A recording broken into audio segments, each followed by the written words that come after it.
Hello everyone, welcome to SwitchUp, as today we once again look at 10 of the games coming out on the Nintendo Switch in this upcoming week. The period we'll be covering is from Saturday the 12th of September up to next Friday, which is the 18th. Now last week I felt was actually a pretty good week, albeit without having a big standout title. This week of course does have a first party title come in, and we'll get to that in due course, but how does the rest of the week stack up? Well, let's find out.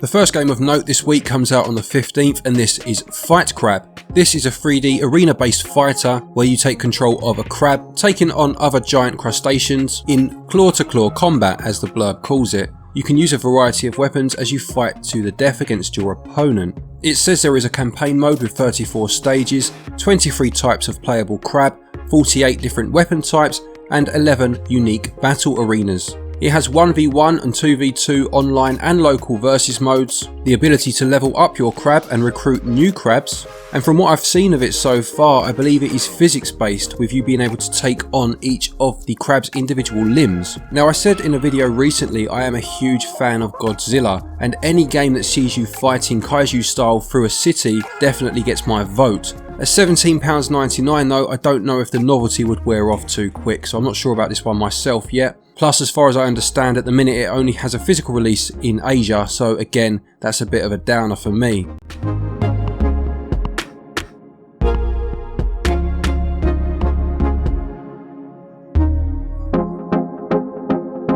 Next up, out on the 16th, we have a cheap and cheerful puzzle game called Active Neurons 2. This sells for £4.49, although it does have a 20% discount off of that price up until launch day. The game tasks you with trying to collect enough energy to discover the 12 greatest inventions of mankind. What this basically equates to in terms of the gameplay, it seems, is using the environment and the obstacles within a level to try and move about and charge up a number of energy pylons to then be able to move on to the next stage. There are more than 150 tasks and subtasks, it says too, with 20 different types of mechanics used within the game. You can also combine certain mechanics here, it says too. Now I do like games like this, those kind of logic puzzle games where you can just take your time and do a few a night before you go to bed. So nothing earth shattering here, but it may be worth a pick up if you're looking for a change of pace. And it does include a demo as well, which is always nice to see.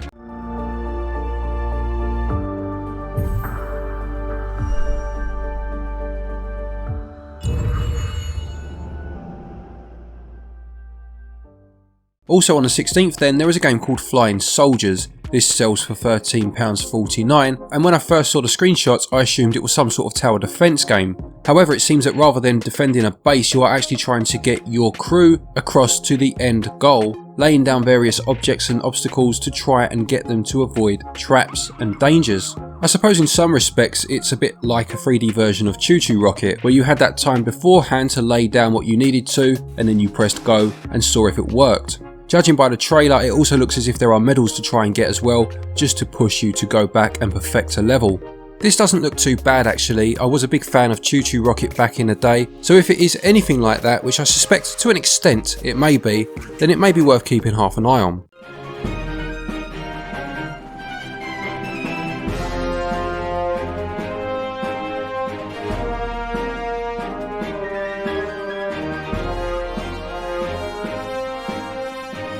Then on the 17th there is a game called Dog Duty, which sells for £17.99, does have 10% off of that price up until launch day, and sees you controlling a squad of misfits as you go up against the evil bigwig Octopus Commander. Now I would have thought for all the world this was a turn-based strategy game when I first saw it, but having just watched the trailer, it's actually a real-time tactics game. You need to put together a squad of 3 people and then take on various enemies across the levels before obviously taking on a huge boss. It looks as if a big selling point of the game is also the fact that you can use your armoured vehicle to take on the enemies too. This has been out on Steam for a little while, I've just seen, and to be honest it looks a lot more fun in motion than the screenshots had me believe. There isn't actually a trailer on the eShop, which is unfortunate.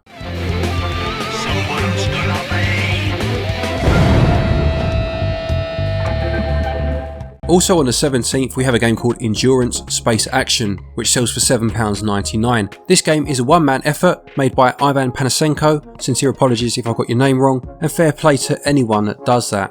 Now when I saw the screenshots of this, it really looked like a game called Ailment, which I put in a buy or avoid list a while back, and sure enough it says in the blurb that it's a prequel to that game. You are a researcher on a spaceship called Endurance, and one day your crew members and friends are infected and become insane and start acting like zombies.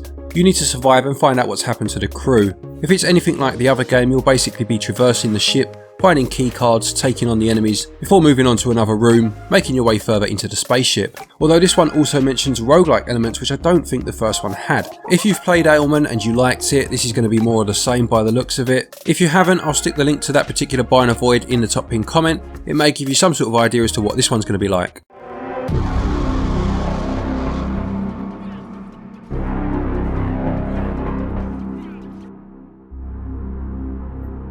Next, again on the 17th, we have a game called Nevaeh, which I've just realised is heaven spelt backwards. Very clever.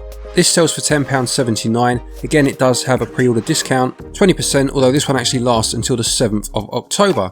It tells the story of a young girl who travels to a mysterious tower to try and restore light to her town. She finds the tower just as dark and gloomy as everywhere else, other than a glowing butterfly, and she must work with her new friend to try and overcome a variety of traps and monsters that she'll find in that tower. Having just watched the trailer, I really do like the art style. It goes for a black and white look where the characters almost look like they're drawn on paper. It almost manages to look both quaint and eerie at the same time. It looks as if the butterfly, the glowing light, is used for you to try and get across certain obstacles, and it looks as if it will open up opportunities for environmental puzzles. I always find with games like this that have quite a prominent mechanic that you must abide by in order to get past, that they can go one of two ways. It can really aid the gameplay and make it very unique, or it can kind of get in the way and become quite tedious. It looks interesting enough, it will just boil down to whether that mechanic enhances the gameplay or not.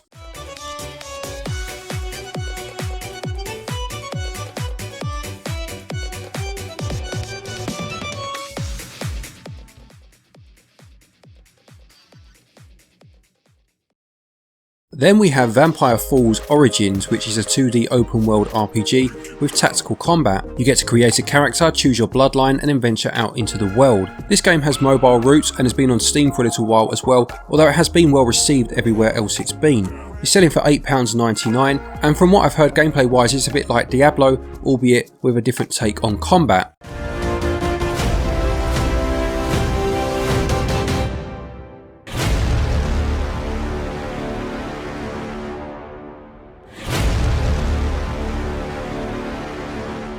On the 18th you have WWE 2K Battlegrounds selling for £34.99, although there is a bundle version available for £10 more, which says it includes 3 versions of each superstar and an additional 1100 megabucks where you can buy, I don't know, stuff. I think we can see where this is going. I'm not a wrestling fan at all. I do remember this being announced a few weeks back in one of the little directs that Nintendo did, and I'm going to assume it's kind of like NBA Playgrounds is to NBA 2K. It says you can battle across the globe, playing through a story mode which is done via comic strips. You can make your own battlegrounds with customizable parts, and battle with your friends either online or locally on the couch.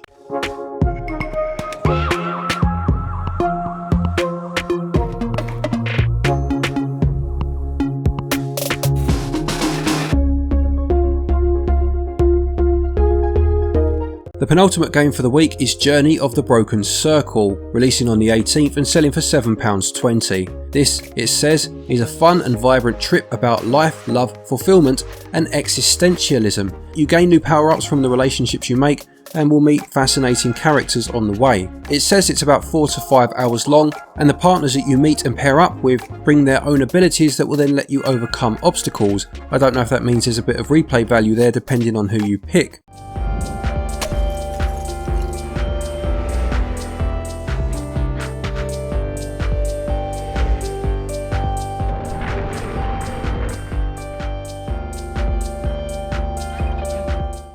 And the final game for the week, then no doubt the most anticipated, this is Super Mario 3D All-Stars, which was of course only announced about a week ago now I think. This is selling for £49.99 and includes 3 classic 3D Mario games in one collection. The games are Super Mario 64, Super Mario Sunshine and Super Mario Galaxy. Now we did a video on this just explaining our thoughts on the Direct in general and this game in particular, and I will put a link in the top pinned comment if you want to have a look at that and see our thoughts on this one rather than regurgitate it here. But the bundle, according to the blurb, does have updated HD graphics, the implementation of Joy-Con controls as well as a music player.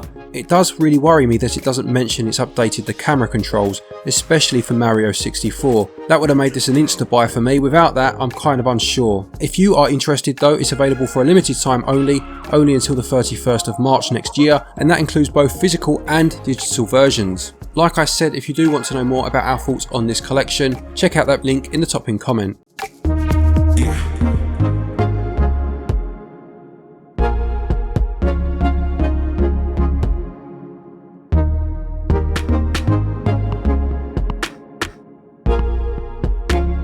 So there you have it, another week and another 10 games highlighted for the Switch. No doubt most people, if they are picking up anything at all, will be getting the Mario collection, but is there anyone that's picking anything else up? Did anything else pique your interest? Please do let us know in the comments section below. A big thank you to our Patreons as always for your continued support, and to each and every one of you for watching our videos. Take care, stay safe, and until next time, happy gaming.